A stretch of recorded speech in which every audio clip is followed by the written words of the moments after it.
तक ये मिलेंगे तब तक लड़ेंगे, तब तक लड़ेंगे। अगर 10 साल भी हो गया ना, हम इसका पीछे ही लड़ेंगे।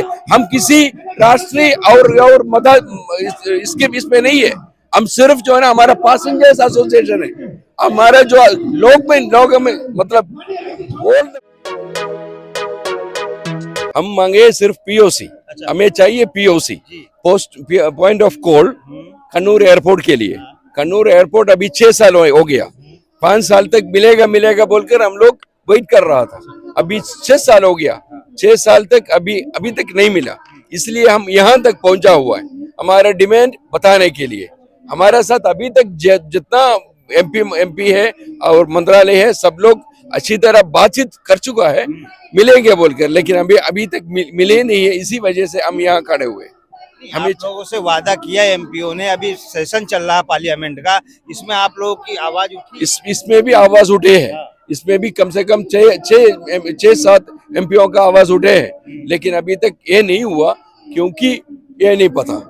अभी हम लोगों के लिए बहुत परेशानी हो चुका है, हमारा प्रवासियों के लिए, मतलब बाहर से जीसीसी और यूके यूएस जाने वाला है।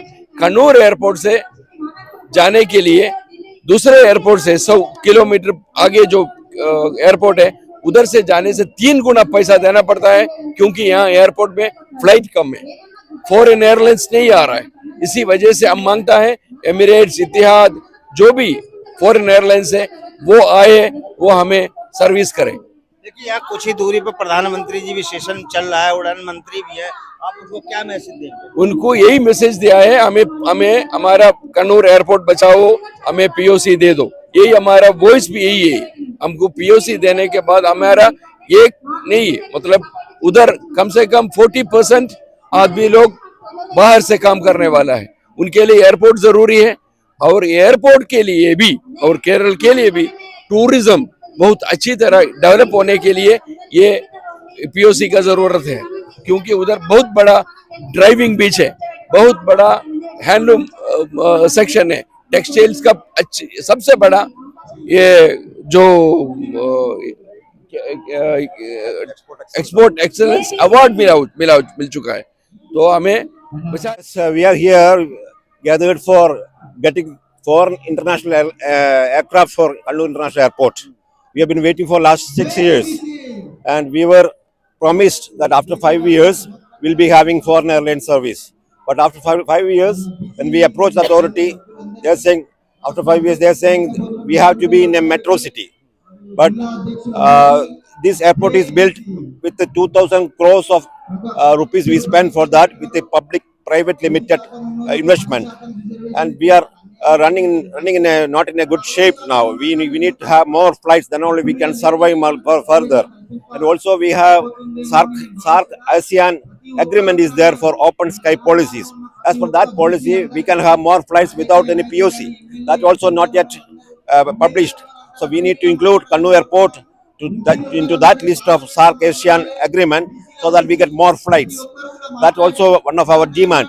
पीओसी लागू हो जाता है तो सरकार को, राज्य सरकार और केंद्र सरकार को कितना फायदा मिल सकता है?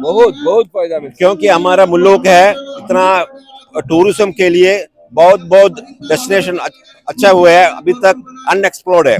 Also we are in a textile hub.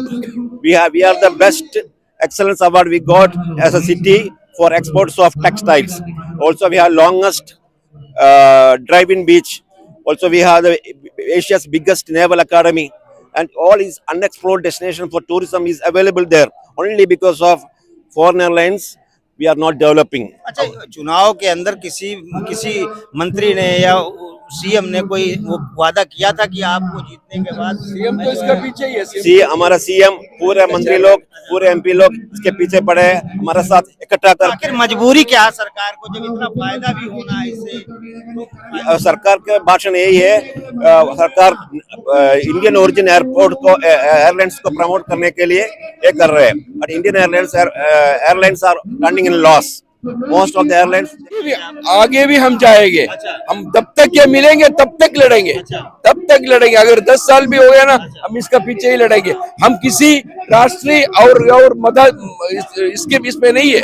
हम सिर्फ जो है ना हमारा पैसेंजर्स एसोसिएशन है, हमारे जो लोग में मतलब all the world, if you see like this organization, you cannot see, because our organization only for the 366 passengers association, but all the Kerala is with us now, because we are fighting for this POC.